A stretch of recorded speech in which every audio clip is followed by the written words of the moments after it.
Hey, I'm James from the Freedom Files, and I've lived in 7 countries in Latin America in the last 2 years.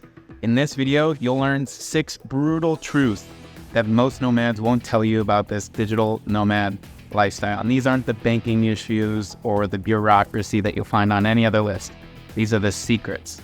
Before we hop into the video, make sure to subscribe, turn on the notifications, comment down below so that other nomads and other aspiring nomads like you can see this video. All right, first and foremost, number 6 on our list is the lack of routine. And most people will talk about this, but it's really damning, probably more damning than you think it is. And I'm not just talking about a schedule, but I'm talking about your body and your mind. They need to acclimate. If you're jumping from city to city, country to country, maybe region to region, it's really difficult to build a routine with changing climates, changing environments, changing time zones, changing languages, cultures, norms, amenities, all these different kinds of things. Too much change can skyrocket your cortisol and really make it difficult for you to feel comfortable in your new space, in your new environment, in your new city. If you do travel and nomad, I recommend spending about 2 to 3 months minimum in each place. Why is that? Short-term rentals, either on Airbnb, other platforms, or hostels, you have to pay a premium if you're going to stay there for just a few days or a few weeks.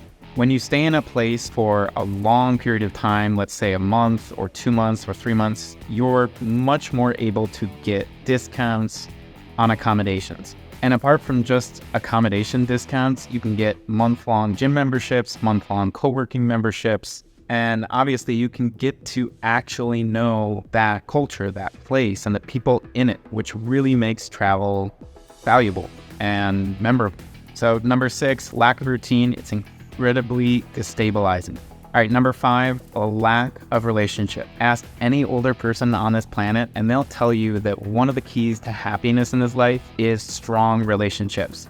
And if you're traveling from one location to another, everything is transactional, everything is ephemeral, and you don't get to create those strong relationships. No matter what anyone says, you cannot create a good relationship over WhatsApp or Zoom even, or text or Twitter. It doesn't matter. You need to meet these people in real life, IRL, and create those bonds that we humans have been doing for centuries.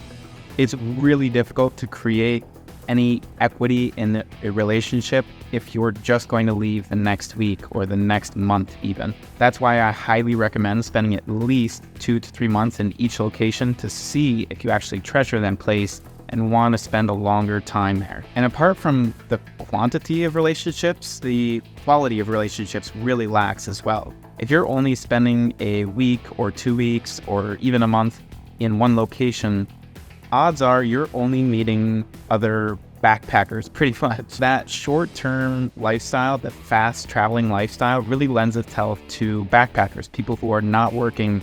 And I don't mean to offend anyone, but aimless people, directionless people who don't know what their next month has in store or don't know about how to make money in each of these locations or even online. If you run a business or if you want to own your own business, you're not going to meet ambitious entrepreneurs this way. All right, number 4 on our list of 6 brutal truths about the digital nomad lifestyle.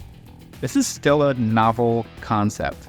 The tools and resources and information for digital nomads all around the world is still pretty nascent. But if you're looking for a hub of really, really good information, resources, data about all these different locations, the people who live in them, and the quality of life in all these different locations, Nomad List is a great resource, and so is Hood Maps. A couple footnotes on this brutal truth that nomadism is still in its nascency is that 1, this is kind of a positive thing. If you're traveling and willing to get out of your comfort zone, you want to speak new languages, you want to meet new cultures, you want to experience the newness and the adventure of the digital nomadism lifestyle. So much of the world is still untapped, unknown by so many people. So the fact that digital nomadism is still a new thing is a good thing. And the second footnote here, plus in the future, more countries will have to compete for our tax dollars, our residency, our economic inputs, which means that more information, more resources, more tools for digital nomads and expats are going to make themselves available. Number 3 on our list is logistics, which are incredibly frustrating here in 2024. If you're flying to or from the United States, which is where I'm from, it seems like every flight is delayed or canceled these days. Plus, budget airlines are taking over, and I have to sit like this in order to secure a spot on a flight. And accommodations around the world are just subpar. Obviously, these places aren't yours. You don't own that apartment that you're going to be living in Porto, Portugal for a month.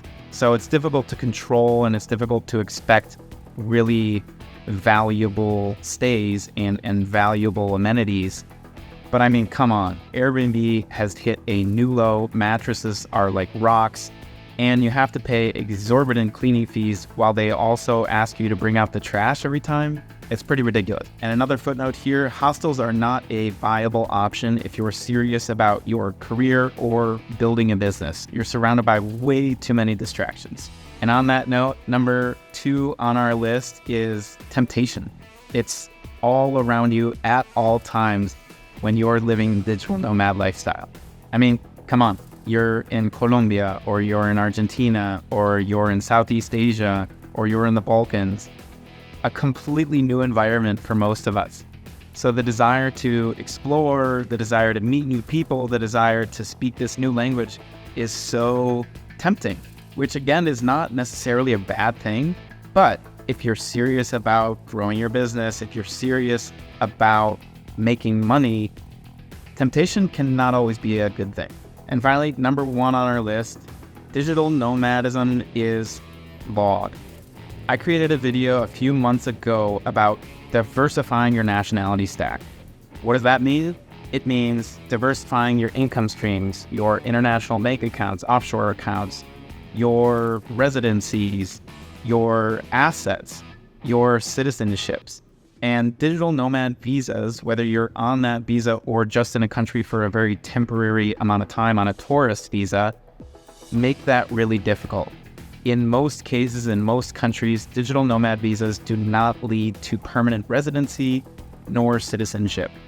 And if they do lead to residency or citizenship, there's a really long list of requirements, including physical presence tests, that most digital nomads will never meet. So while digital nomad visas are a great option for someone who has no intentions in that country, for people who want to become a sovereign individual, who want to become a wealthy individual, who diversify their funds and their citizenships across the country, digital nomad visas are not a good option. Invest your capital or your time in a country that will actually benefit you in the form of permanent residency or citizenship in the long run. All of these reasons and more are why I chose to invest in Colombia, to get a residency permit on the path to citizenship, to invest in assets, to build a community and create stronger relationships, to have a home base, and of course, to give myself a chance to grow my businesses more than I did when I was digital nomading.